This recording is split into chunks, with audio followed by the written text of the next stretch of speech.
Bapak Ibu, saudara-saudari yang terkasih, mari kita menandai diri kita dengan tanda kemenangan Kristus. Dalam nama Bapa dan Putra dan Roh Kudus. Amin.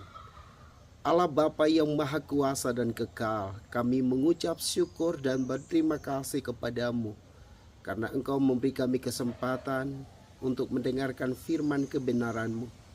Kami mohon kepadamu, urapilah kami dengan Roh Kudus, agar kami dapat memahami akan firman-Mu ini dan dapat melaksanakannya di dalam kehidupan harian kami. Inilah doa kami Tuhan, yang kami naikkan ke hadirat-Mu dengan perantaran Kristus Tuhan kami. Amin. Tuhan sertamu dan sertamu juga. Inilah Injil suci menurut Lukas. Dimuliakanlah Tuhan. Pada suatu hari Sabat, Yesus masuk ke rumah salah seorang pemimpin dari orang-orang Farisi untuk makan di situ. Semua yang hadir mengamat-amati dia dengan saksama. Melihat tamu-tamu berusaha menduduki tempat-tempat kehormatan, Yesus lalu mengatakan perumpamaan ini. Kalau engkau diundang ke pesta perkawinan, janganlah duduk di tempat kehormatan, sebab mungkin undangan yang lebih terhormat daripadamu. Jangan-jangan orang yang mengundang engkau dan tamu itu datang dan berkata kepadamu, berilah tempat ini kepada orang ini. Lalu dengan malu, engkau harus pergi pindah ke tempat yang paling rendah. Tetapi apabila engkau diundang, duduklah di tempat yang paling rendah. Mungkin tuan rumah akan datang dan berkata kepadamu, sahabat, silakan duduk di depan. Dengan demikian, engkau akan mendapat kehormatan di depan semua tamu yang lain.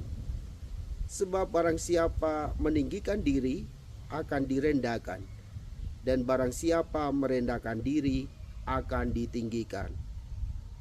Dan Yesus berkata juga kepada orang yang mengundangnya, apabila engkau mengadakan perjamuan siang atau malam, janganlah mengundang sahabat-sahabatmu, saudara-saudaramu, kaum keluargamu, atau tetangga-tetanggamu yang kaya, karena mereka akan membalasnya dengan mengundang engkau pula, dan dengan demikian engkau mendapat balasnya. Tetapi apabila engkau mengadakan perjamuan, undanglah orang-orang miskin, cacat, lumpuh, dan buta, dan engkau akan berbahagia, karena mereka tidak mempunyai apa-apa untuk membalas engkau. Sebab engkau akan mendapat balasnya pada hari kebangkitan orang-orang benar. Demikianlah sabda Tuhan. Shalom Bapak Ibu, saudara dan saudariku yang terkasih. Tema homili pada hari ini yaitu barang siapa merendahkan diri akan ditinggikan, dan barang siapa menyombongkan diri akan direndahkan. Bapak Ibu, saudara-saudari yang terkasih, dalam hidup orang selalu mencari kedudukan yang tinggi. Orang selalu menyombongkan diri di dalam hidupnya. Dan kalau orang selalu menyombongkan diri, maka tentu ia merendahkan orang lain. Tetapi juga ketika ia menyombongkan diri, maka sesungguhnya Yesus akan direndahkan, karena orang akan mengenal dirinya daripada Yesus itu sendiri. Maka melalui bacaan pada hari ini, kita semua diajak untuk merendahkan diri. Ciri-ciri orang yang merendahkan diri yaitu orang yang mudah mengampuni, orang yang tidak mencari pujian, orang yang ringan tangan atau mudah membantu sesamanya, orang yang tidak mencari kebenaran di dunia ini. Orang yang ketika diremehkan tidak mudah marah. Nah, itulah ciri-ciri orang yang rendah hati. Bapak Ibu bisa melihat di dalam diri Bapak Ibu. Apakah Bapak Ibu sudah melakukan satu atau dua hal yang sudah saya sebutkan? Kalau sudah, maka Bapak Ibu termasuk orang yang rendah hati. Maka teruslah belajar untuk rendah hati seperti Yesus sendiri. Yesus seorang yang amat rendah hati. Walaupun dia adalah anak Allah, tetapi dia mau merendahkan diri supaya kita ini diselamatkan.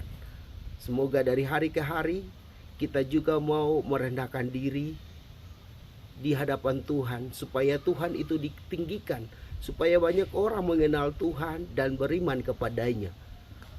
Dan bukan hanya beriman, mereka mau melaksanakan sabdanya di dalam kehidupan harian mereka sendiri.